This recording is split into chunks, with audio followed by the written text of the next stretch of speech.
Essa aula é sobre métodos diagnósticos de desnutrição. Meu nome é Clislian, eu atuo como nutricionista clínica desde 2006 e sou mestre em Ciências da Saúde. Bom, primeiramente, o que seria desnutrição? Segundo o último guideline de ESPEN, que é a Sociedade de Nutrição Enteral e Parenteral da Europa, de 2017, desnutrição é a falta de ingestão e ou absorção prejudicada de nutrientes que levam a alteração na composição corporal, prejudicando a função mental e física e levando a outras comorbidades. Então, de acordo com essa definição, a desnutrição ela pode existir em qualquer um desses IMCs, inclusive um IMC que indica obesidade.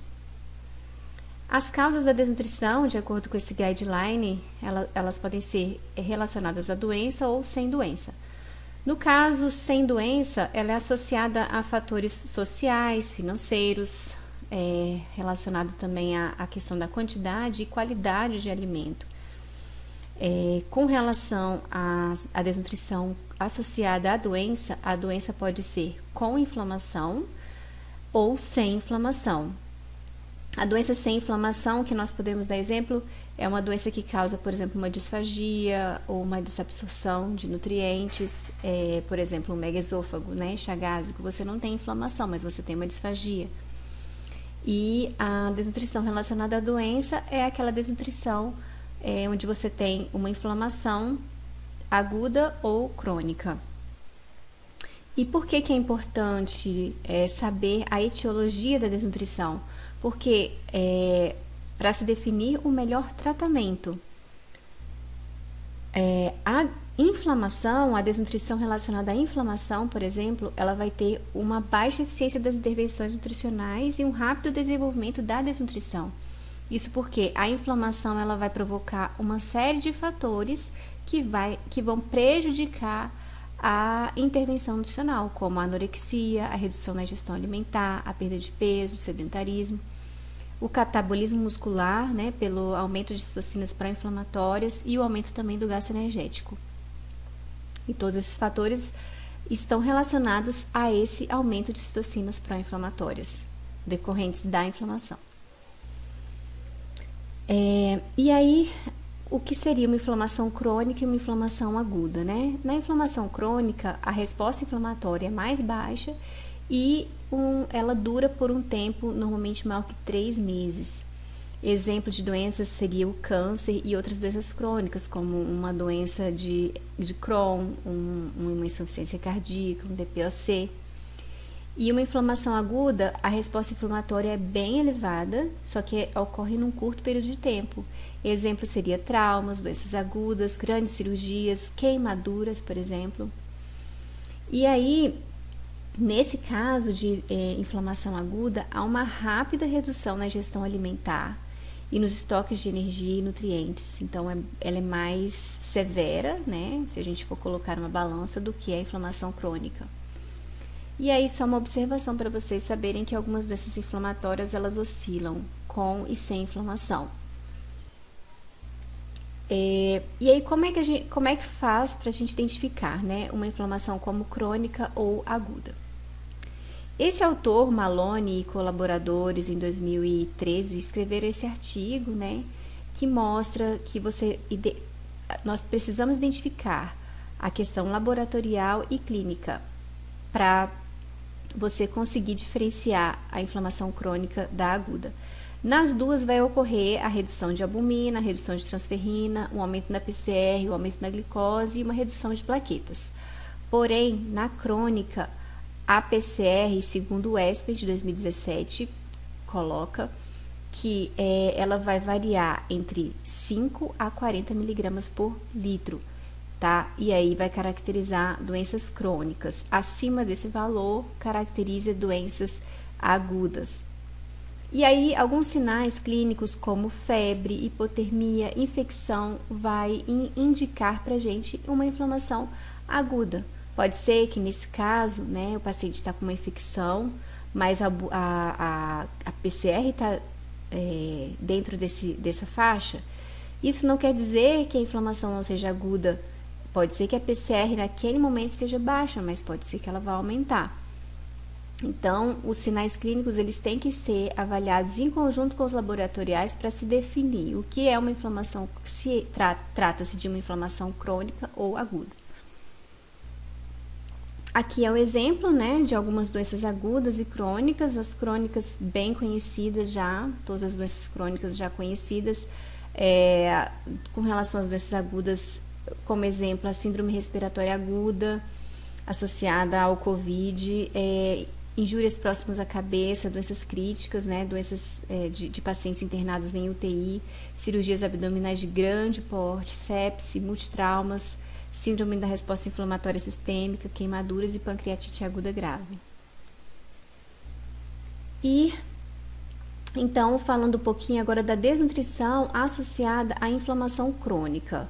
O sinônimo dessa desnutrição é a caquexia, né? Segundo o ESPEN, a caquexia nada mais é do que uma síndrome metabólica associada a uma doença com atividade inflamatória, caracterizada por perda de peso, gordura e massa muscular e uma redução na capacidade funcional.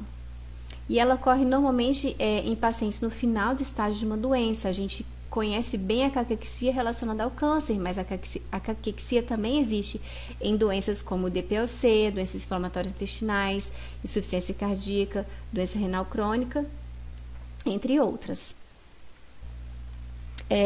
E aí, os estágios da caquexia, quais seriam?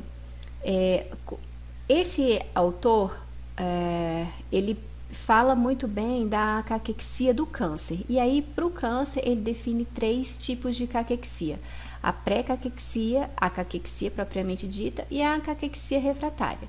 Sendo que quanto mais aproxima da caquexia refratária, mais se aproxima da morte o indivíduo. Só que aqui nessa aula, eu vou falar mais da caquexia de uma maneira geral, não só voltada para o câncer.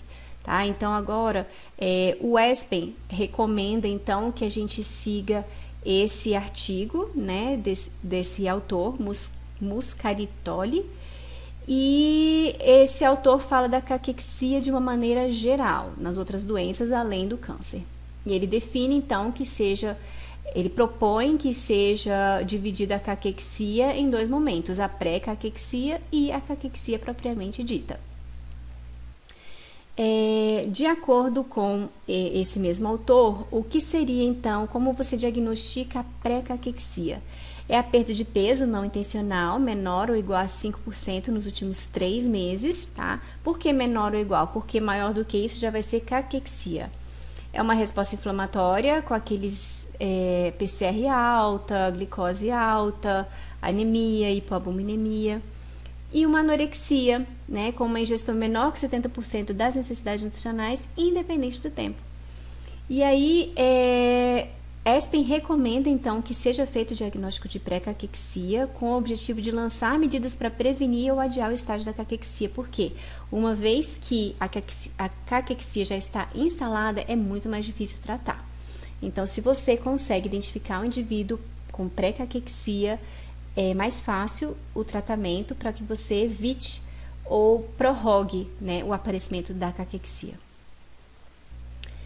E qual seria o diagnóstico de caquexia? Como seria feito o diagnóstico? O diagnóstico é feito por esse outro autor, Evans. Aquele outro que eu mostrei para vocês é só a pré-caquexia. Então, a caquexia ela é feita por meio da identificação de uma perda de peso de no mínimo 5%, né? Então, é 5% ou mais em um período de 12 meses, tá? Até 12 meses, ou então um IMC menor que 20.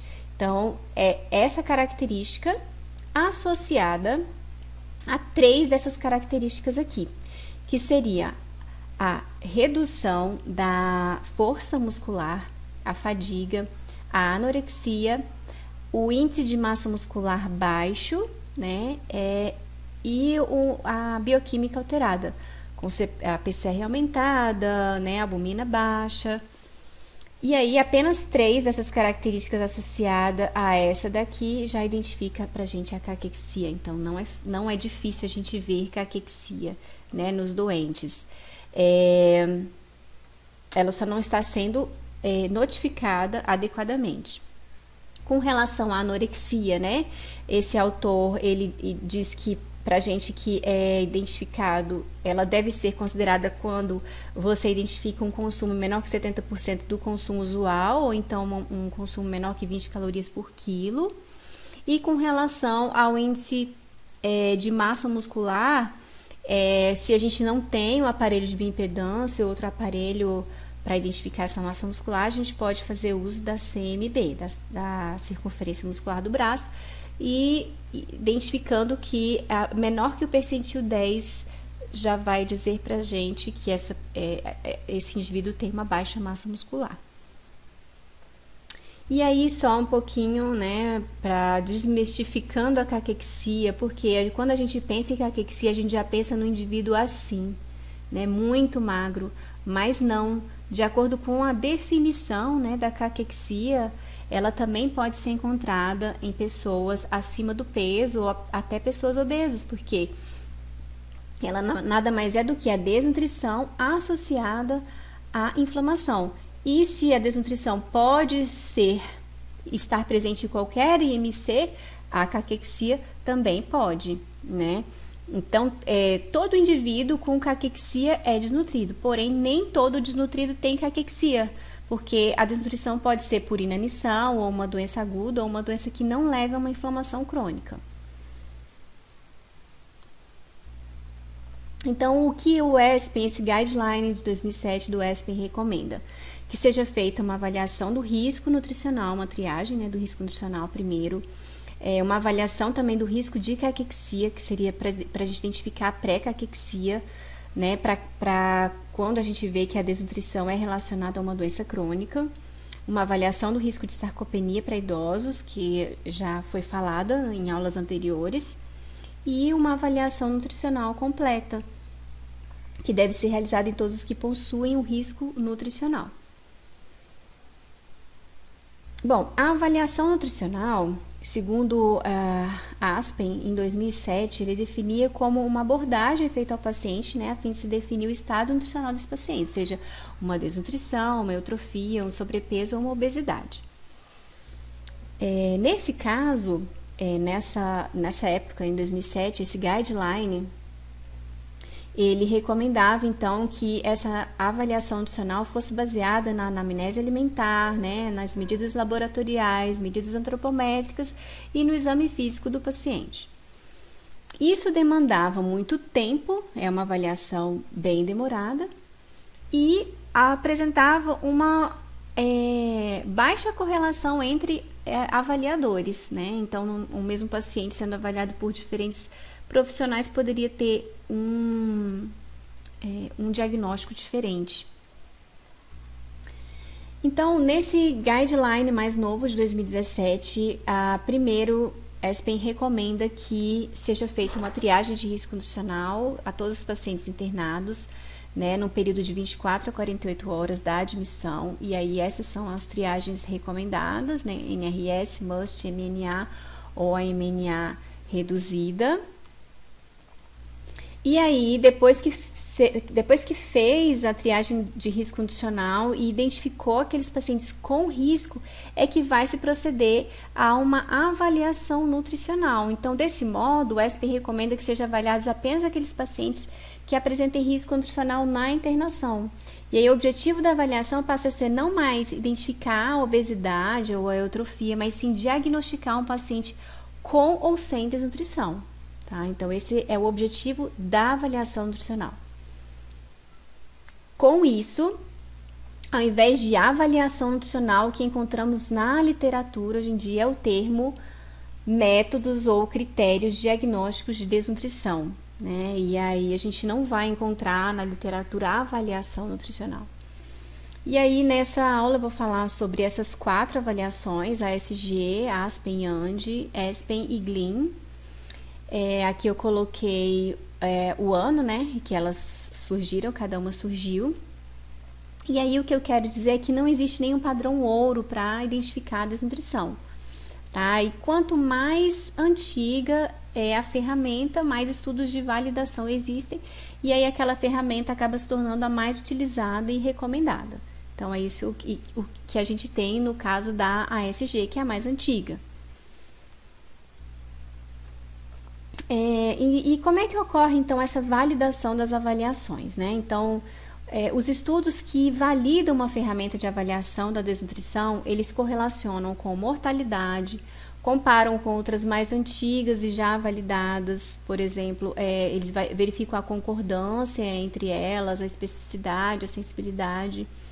Eles comparam o método, né, com prevalência de desnutrição em outras populações que utilizaram ferramentas já validadas, comparam também pacientes avaliados como desnutridos com as medidas antropométricas, medidas laboratoriais, e tudo isso vai construindo e validando, então, essa ferramenta, né, de avaliação da desnutrição. Então, começando com a ASG, né, ela foi, então, o artigo é de Detsky e colaboradores, de 1987, e ela foi, né, a ideia dela foi definida por quê? Porque medidas laboratoriais, né, que eram utilizadas na avaliação nutricional, como a albumina, por exemplo, ela não identificava corretamente o estado nutricional do paciente. A albumina baixa não necessariamente quer dizer desnutrição, né? Ela está mais relacionada a uma inflamação ou a uma doença hepática do que a própria desnutrição. Tá? E aí, por isso, nessa avaliação, eles não levaram em consideração medidas laboratoriais. Outra questão são as medidas antropométricas, porque era difícil você medir pacientes acamados, então ela foi concebida de uma maneira onde você pode perguntar ao paciente, né, o peso e verificar se houve perda de peso ou não, de acordo com o que ele fala. Então, ela vai ser baseada nessa questão das medidas antropométricas relatadas na anamnese alimentar e no exame físico. E aqui esse quadrinho mostra, né, em português, a avaliação subjetiva global. Ela começa, então, com você identificando alteração, né, na perda do peso do paciente, depois alteração na ingestão alimentar, sintomas gastrointestinais, capacidade funcional, a questão da doença, né, uma doença com estresse ou sem estresse, ou com estresse moderado ou elevado, a questão também do exame físico, como perda de gordura subcutânea, perda de massa muscular, edema. E, por fim, a classificação do paciente em A, bem nutrido, B, moderadamente desnutrido ou C, gravemente desnutrido. Então, de acordo com o autor, o artigo original, esses 3 itens vão ter peso maior na avaliação. Tá? Então, é a alteração do peso, a ingestão alimentar alterada e a questão da perda de gordura e de músculo. Eles vão ter peso maior na avaliação. O edema, eles recomendam utilizar apenas para verificar a questão do peso, se você pode confiar ou não.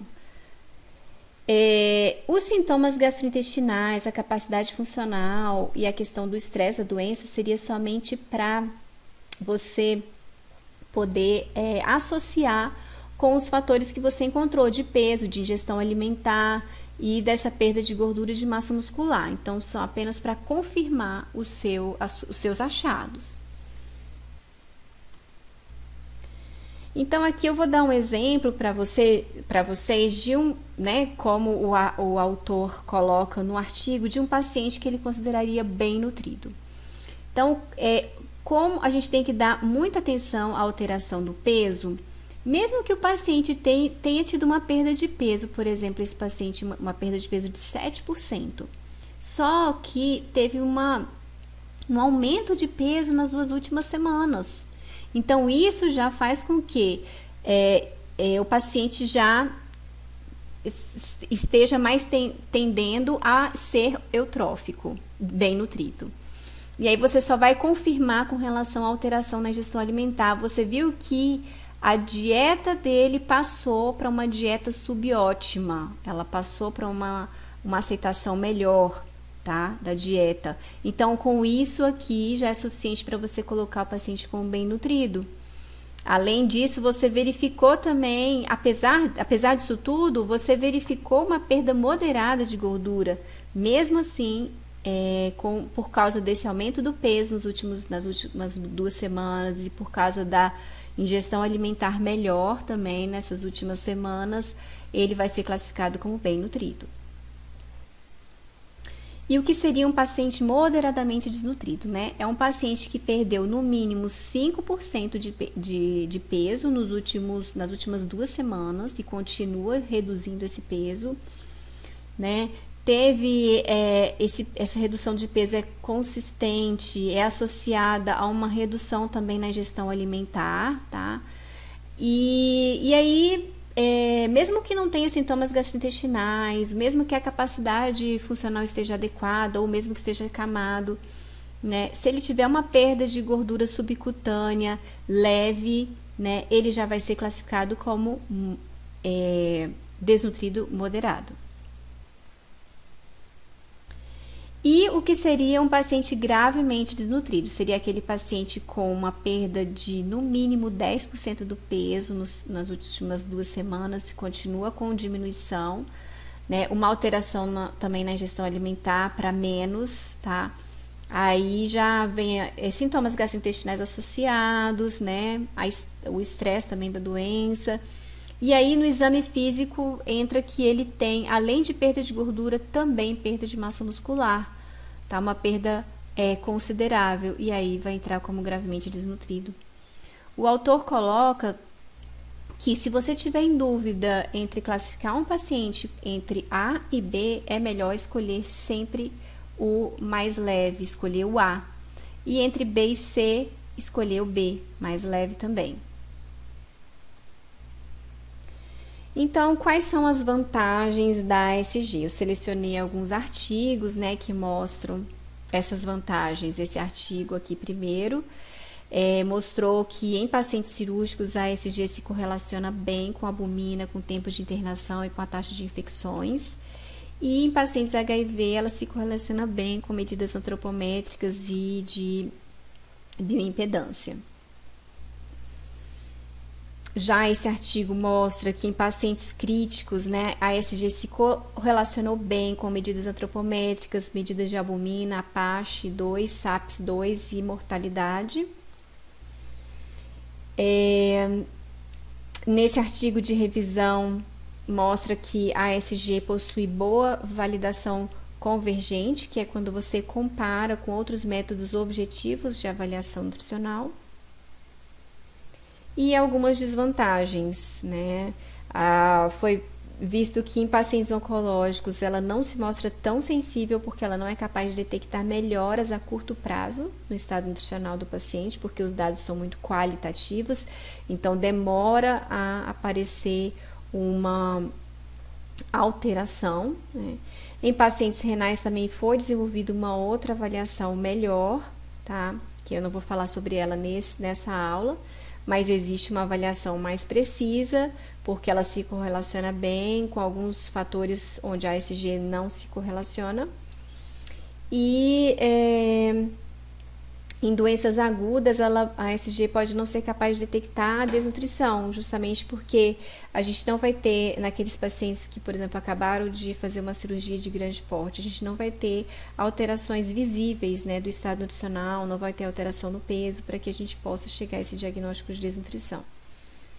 Apesar do paciente, às vezes, já estar desnutrido, né? Outras desvantagens são, como eu já falei, pequenas alterações no estado nutricional não são detectadas, né? E por conta disso, ela não pode ser utilizada como método para avaliar a evolução do paciente. Você não pode comparar novamente ela fazendo uma reavaliação do paciente.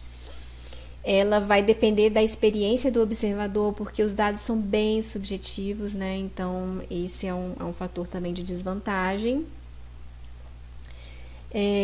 Principalmente quando se trabalha no hospital escola, e ela não se correlaciona bem com a sarcopenia. E em pacientes idosos, a concordância entre avaliadores com e sem experiência profissional ela é baixa, com capa de 0,56, tá? O que então os artigos recomendam para que você possa deixar ela um pouco mais sensível, né, a essas mudanças na composição corporal, essas mudanças repentinas? Esse autor, por exemplo, sugere que seja feita a CMB junto com a força de preensão palmar, tá? Porque nesse artigo ele verificou que alguns pacientes considerados desnutridos pela ASG, eles tinham CMB adequada e a força de preensão palmar também adequada. E aí isso ocorre porque, apesar da magreza, né, a capacidade funcional desses pacientes está adequada. Então, eles foram avaliados na ASG como desnutridos apenas pelo olhar, né, e isso é um problema. Então, você associar talvez a ASG com algumas medidas objetivas é um fator benéfico.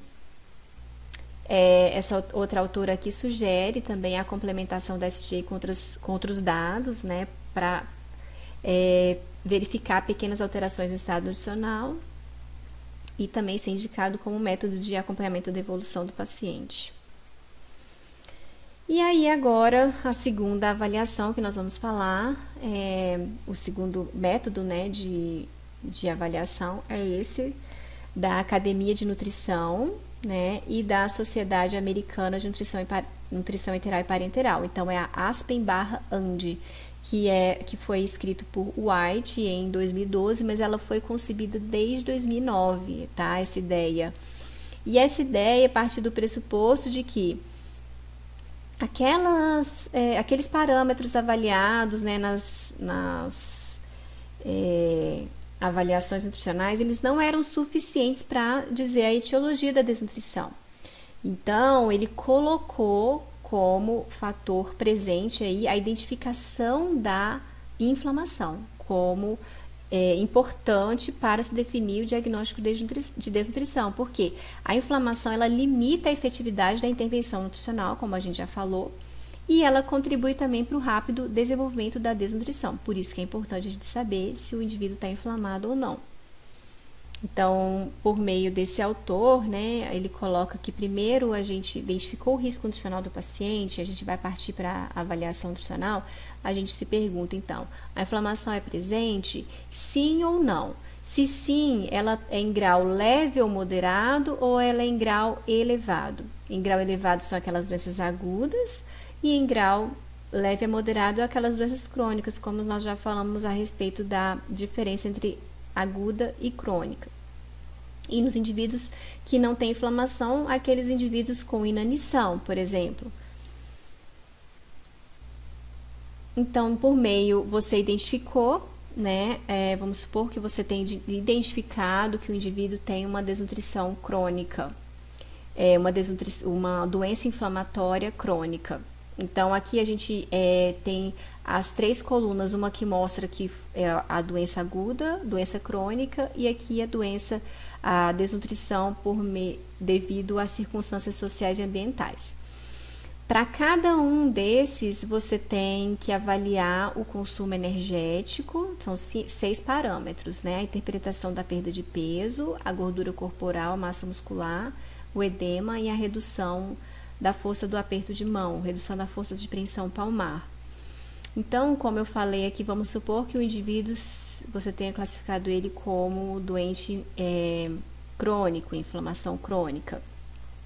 E aí você identificou, por exemplo, que ele tem uma redução das necessidades, teve uma redução de 75%, né, da ingestão alimentar num período maior que um mês.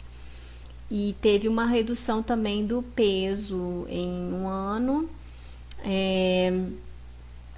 E aí você vai identificar então ele de acordo com essa coluna aqui, ó, desnutrição não grave, tá? Então, sendo que a desnutrição, se você encontrar 2 fatores, tá, dentre esses aqui, você já pode identificar o indivíduo como desnutrido.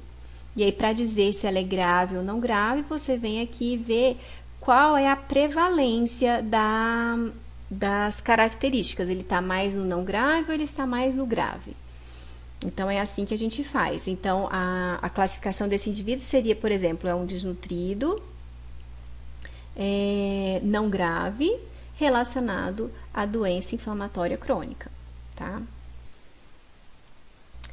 Com relação ao consumo energético, né, o autor ele recomenda calcular o VET, observar quanto o VET alcança no JET. E com relação a essa parte de avaliação de gordura corporal, de massa muscular e de edema, é uma parte subjetiva, tá? E aí a gente também tem que verificar se o edema é por conta de desnutrição, se é ou por conta de outros fatores. Com relação à força de preensão palmar, ela não é recomendada, né? Não dá para ser aplicada quando os pacientes estão sedados. E o autor também ele coloca que ela não se aplica em pacientes com desnutrição não grave, tá?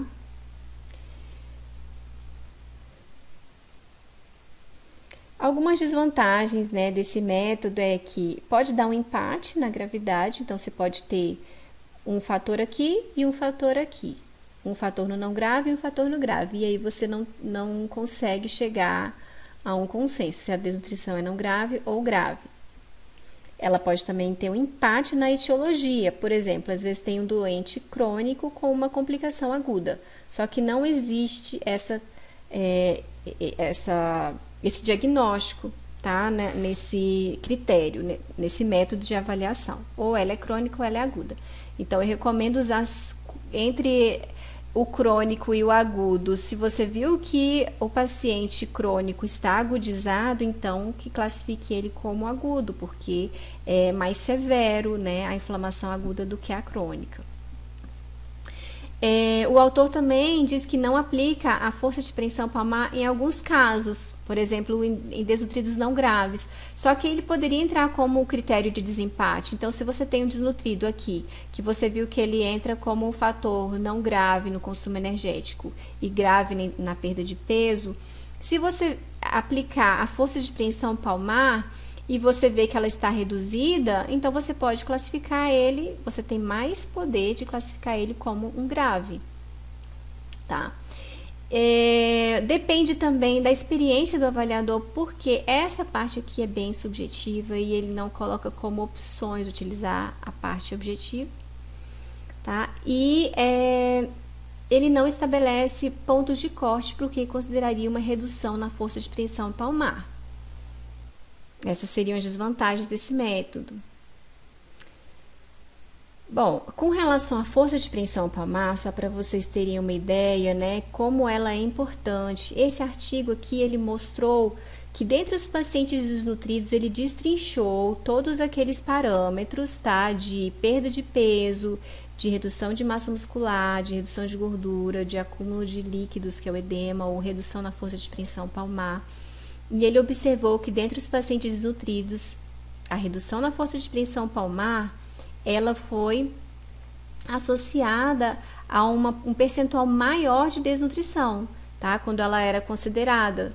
Então, 98%, né, dos indivíduos desnutridos, eles tinham uma redução na força de preensão palmar.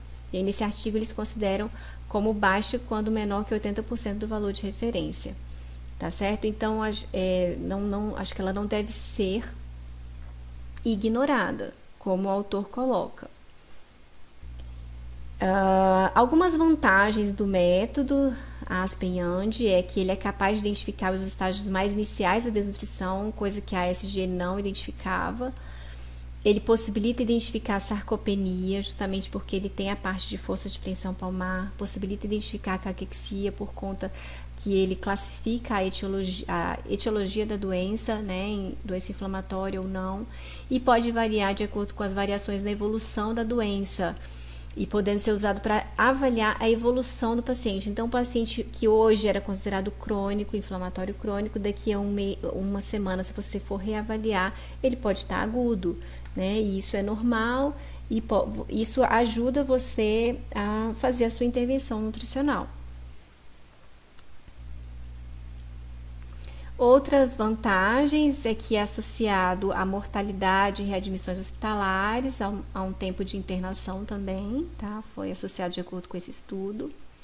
Nesse outro estudo, estudando pacientes hospitalizados, foi comparado, então, o método com ASG e foi verificada uma sensibilidade alta, uma especificidade alta também, lembrando o conceito de sensibilidade, né, que é a capacidade de um teste identificar entre as pessoas com suspeita da doença aquelas realmente doentes, já a especificidade é a capacidade do teste ser negativo nos indivíduos que não apresentam a doença. Outras vantagens é que, de acordo com esse artigo, né, comparou com a SGPPP, o ASPEN-AND, e verificou também uma boa sensibilidade, uma especificidade moderada, sendo que a SGPPP é considerado quase um padrão ouro para identificar a presença de desnutrição em pacientes com câncer. Em pacientes críticos também mostrou uma boa sensibilidade e uma boa especificidade, tomando como base a SG. Então, tem muito estudo também com ASPEN e AND, né, validando a metodologia. E aí, agora, seguindo a aula, né, falando sobre ESPEN. ESPEN, então, é da Sociedade de Nutrição Enteral e Parenteral da Europa. E aí eles fizeram esse critério, né, de diagnóstico de desnutrição. Por quê? Porque eles quiseram não levar em consideração os fatores etiológicos e quiseram um método mais rápido e prático que pudesse considerar as medidas da triagem nutricional para fazer esse diagnóstico nutricional mais rápido. Tá? Então, ele não vai levar em consideração a inflamação, a anamnese alimentar, nem os exames laboratoriais, nem o exame físico. Ele só vai levar em consideração as medidas antropométricas, e por isso é um método rápido, mas ele não vai dizer pra gente nem sobre a etiologia da doença e nem sobre o grau da desnutrição. Ele só vai dizer se o indivíduo está desnutrido ou não. Então, essas aqui seriam as duas alternativas para esse método. Uma é que, se você identifica um indivíduo se ele já tem um IMC menor que 18,5, pronto, ele já é desnutrido. A outra alternativa seria aqueles indivíduos com uma perda de peso maior que 10%, independente do tempo, ou então maior que 5% nos últimos 3 meses, associado a um IMC menor que 20, se ele for menos de 70 anos, ou menor que 22, se for 70 anos ou mais. Ou então um índice de massa muscular esquelética nessa faixa, que seria quando você tem aparelho de bioimpedância ou DEXA na unidade.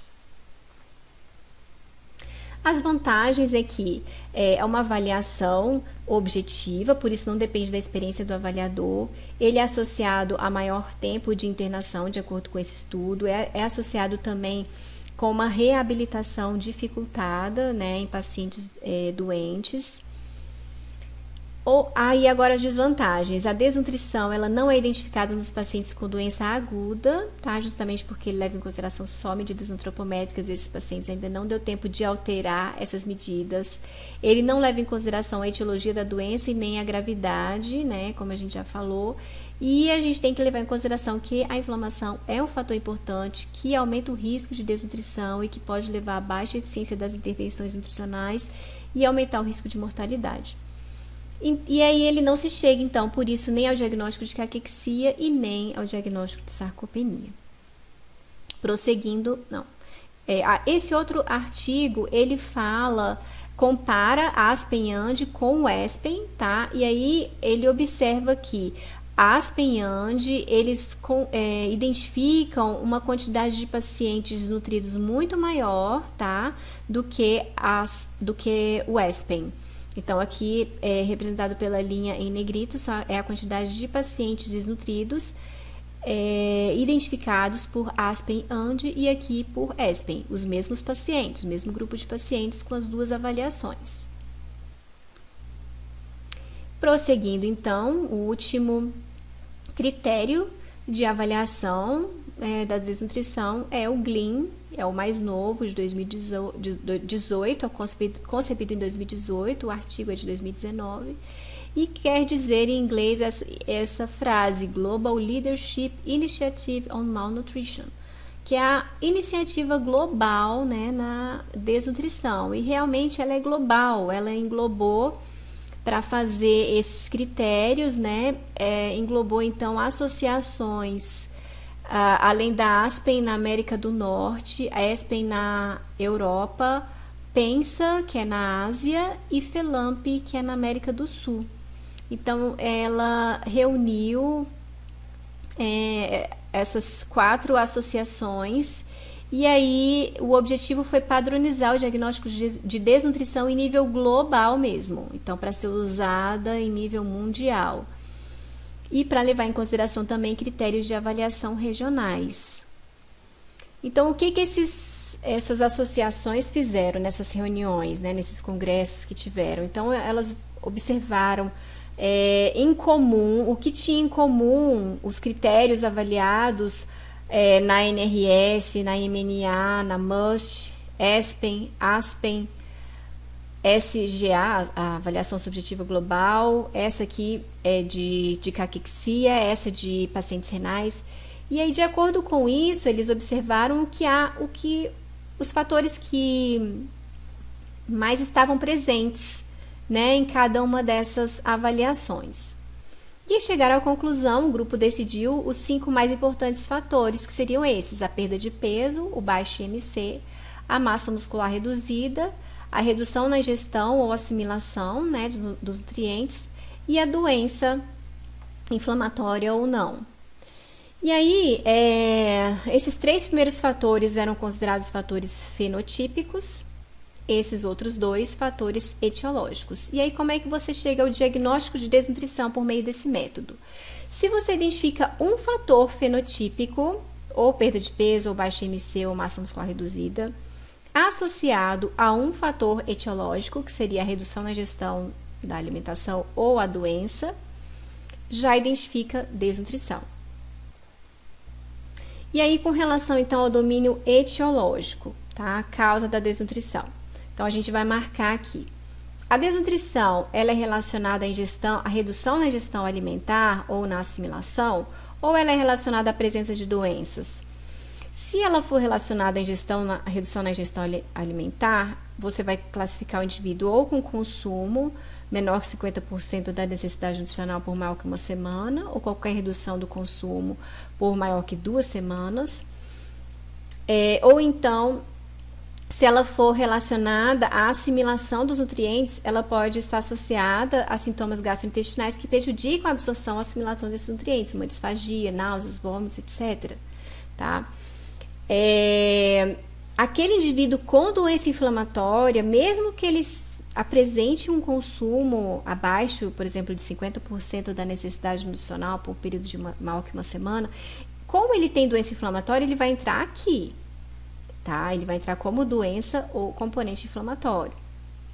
E você tem que classificar ele como inflamação aguda ou inflamação crônica. Ele só entra aqui se ele não tiver doença, tá? Quer dizer, se ele pode ter uma doença, mas essa doença não é inflamatória. E com relação ao domínio fenotípico, você vai marcar a perda de peso e ou um baixo IMC, que seria menor que 20 se menor que 70 anos, ou menor que 22 se maior que 70 anos, ou uma baixa massa muscular. E aí, esse autor, ele deixa livre a questão da massa muscular. É lógico que o melhor é você fazer um DEX, uma bioimpedância, mas quando não se tem esses aparelhos, você pode fazer um exame clínico nutricional do paciente, ou medir a circunferência da panturrilha, ou medir a circunferência muscular do braço, ou a força de pressão palmar. E o diagnóstico nutricional, então, ele vai ser dado. Se não houver nenhum critério, nenhuma associação, né, de pelo menos um critério fenotípico com um critério etiológico, esse indivíduo, ele está ou eutrófico, ou sobrepeso, ou obeso, tá? Em risco nutricional, porque você só vai fazer a avaliação quando tiver risco nutricional, mas sem desnutrição até o momento. Agora, se você identificou pelo menos um fator etiológico e um fator fenotípico, você vai chegar à conclusão de que ele pode ter uma desnutrição relacionada à doença com inflamação moderada, pode ter uma desnutrição relacionada à doença com uma inflamação mínima, pode ter uma desnutrição relacionada à doença com uma inflamação severa, ou pode ter uma desnutrição relacionada a fatores socioeconômicos, ambientais e ou inanição. E aí você vai partir para verificar o grau de desnutrição desse paciente. tá? Existem 2 graus, a desnutrição moderada ou a desnutrição severa. Ela vai ser moderada se ele tiver essa perda de peso aqui, ou grave se tiver essa perda de peso. Com relação ao IMC, vai entrar nessas características o moderado e aqui o grave, o severo. E a massa muscular, depressão leve a moderada, vai marcar desnutrição moderada, ou massa muscular com depressão severa vai marcar desnutrição severa. A vantagem do GLIM é que, de acordo com esse artigo, por exemplo, ele teve uma boa especificidade e uma moderada sensibilidade quando comparado ao ASG. Tá? Então, foi 61,3% de sensibilidade e 89,8% de especificidade. Esse outro artigo verificou uma boa correlação com o diagnóstico de sarcopenia e uma boa correlação também do GLIM com o diagnóstico de desnutrição com mortalidade. Tá? Aqui, esse mesmo artigo, tá? Essa figura desse mesmo artigo. Então, aqui a gente observa, de acordo com a ASG, a quantidade de desnutridos, se você somar o leve, o moderado com o severo, dá 81,6% de pessoas consideradas desnutridas nesse estudo. E de acordo com o GLIM, ele utilizou aqui, tomando como base diferentes parâmetros de massa muscular. Aqui tomou como base a CB, tá? Então, tomando como base a CB deu 72% de desnutridos, tomando como base a CMB deu 71,8% de desnutridos e tomando como base o índice de massa muscular 77,6% de desnutridos. E aí, por fim, tomando como base a força de preensão palmar, deu 80% de desnutridos, que se aproximou muito do percentual encontrado de desnutridos na ASG. Então, mais uma vez, a força de preensão palmar ocupando um lugar importante na questão da avaliação nutricional. Outras vantagens do GLIM é que ele permite que se chegue no diagnóstico de sarcopenia e caquexia em conjunto com a desnutrição, dependendo do método a ser utilizado na avaliação, né? Por exemplo, a força de preensão palmar. É um método novo também que abre espaço para pesquisas, então pode ser utilizado e pode ser depois publicado esses dados. Algumas desvantagens é que ele não estabelece pontos de corte para medidas antropométricas e de força. Então, ele recomenda usar o consenso de sarcopenia. Então, pelo consenso de sarcopenia, a gente tem que a CB ela é menor que ela deve uma CP, circunferência da panturrilha menor que 31 centímetros, ela é baixa. A força de preensão palmar menor que 27 para homens e menor que 16 para mulheres é considerado baixa. A CMB, o consenso não diz, mas eu vi vários estudos que consideram menor que o percentil 50, ela já é baixa. Mas aí você não sabe, a gente não sabe o quão baixa ele deve ser considerado para você considerar uma desnutrição moderada ou severa. A gente só sabe que é baixo. Então, o que eu sugiro é complementar, então, com o exame físico. Então, se você chegou no impasse, não sabe se viu que está baixo, você quer classificar se é moderado ou severo, então você complementa com o exame físico. Outra desvantagem também do método é que variações dos resultados, né, de acordo com o critério fenotípico utilizado. Então, a gente tem vários critérios, por exemplo, para massa muscular, que a gente pode estar utilizando. E aí, o que eu sugiro é que haja uma padronização, então, em cada instituição, né? Eles fizeram essa variação justamente para se adequar às variações regionais, né? Eu acho que isso é um ponto positivo. E aí, aqui eu fiz uma tabela de comparação, então, entre os métodos. Se a gente considerar a questão de ser objetivo, né, e não precisar da experiência do avaliador, a gente vai ter o ESPEN e o GLIM. Se a gente considerar aqui a etiologia, aqueles que definem a etiologia, né, da desnutrição, a gente vai ter ASPEN, AND e o GLIN. Com relação àqueles que definem o grau de desnutrição, ASG, ASPEN, AND e GLIN. Com relação àqueles que podem ser utilizados para a gente fazer uma evolução do paciente ao longo do tempo, fazer uma reavaliação, ASPEN, AND e GLIN. Com relação àqueles que identificam sarcopenia e caquexia, ASPEN, AND e GLIN. Então, esses são os mais novos, né, que vão identificar com mais fidedignidade esses parâmetros. E aí, o mais importante, né, depois de se definir uma avaliação, ter uma padronização e um treinamento dos profissionais, para que haja menor variação da classificação do estado nutricional por esses profissionais.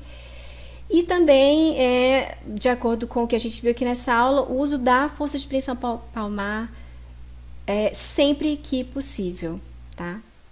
Eu espero que essa aula tenha sido útil. Obrigada.